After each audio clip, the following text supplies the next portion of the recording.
Today we're going to be reviewing Poetry 101. The first thing to remember about poetry is to know how to navigate it. So poetry has lines, which are rows of words in a poem. Lines are marked by numbers and help us refer to specific parts of the poem.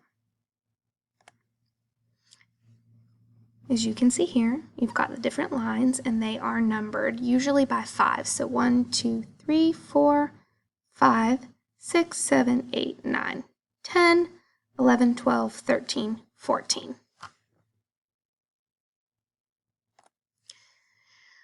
Poems can also be grouped into stanzas, which is a group of lines within a poem. This poem is grouped into stanzas. Stanzas are separated by a blank line in between very long poems. The stanzas may be numbered to help readers find specific parts within that poem. This particular poem has 4 stanzas.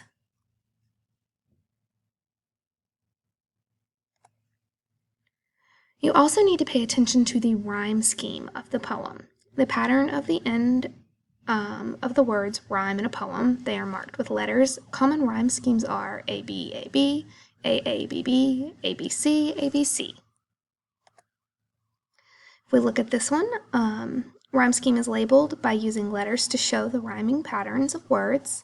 This pattern continues throughout the entire poem. For simplicity, we would say this poem has an A, B, B rhyme scheme. So is anybody happier because you passed his way? Does anyone remember that you spoke to him today? So way and today sound similar, so they have got the A's next to them. Line 3, this day is almost over, and its toiling time is through. Is there anyone to utter now a kindly word of you? So through and you sound the same, so they are assigned a B. You would continue along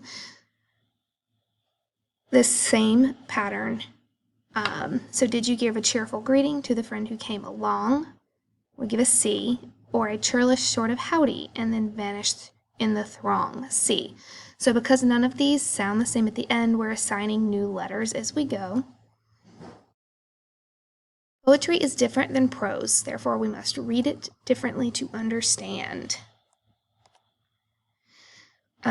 So this is going to kind of lead into the poem Casey at the Bat, and you are going to need to use the handout strategies for reading poetry.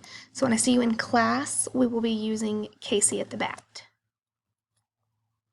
This is the handout that I'm referencing for us to use within the poem. It's linked in Schoology for you.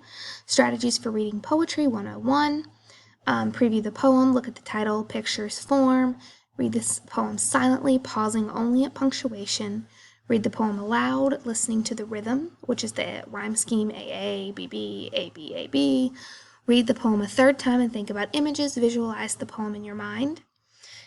Number 5, look at specific words and phrases. Use strategies to figure out things you don't understand. Extend your background knowledge, understand the context of the poem, use a dictionary, or even ask for help.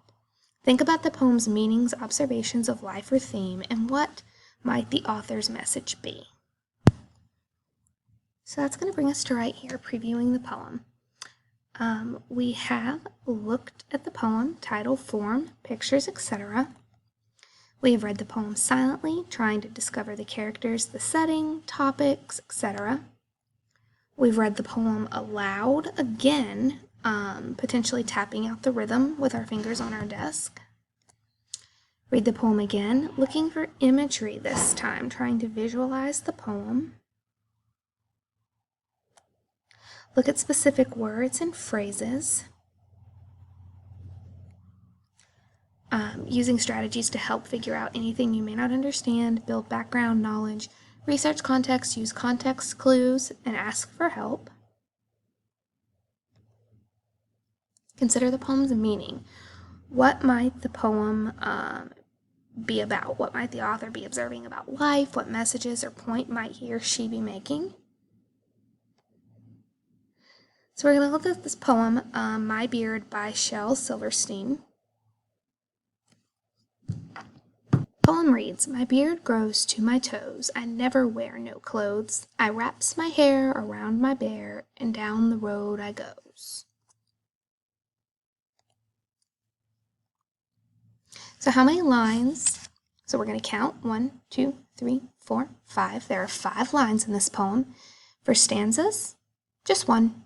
And then our rhyme scheme, A, toes, clothes, B, hair, bear, goes.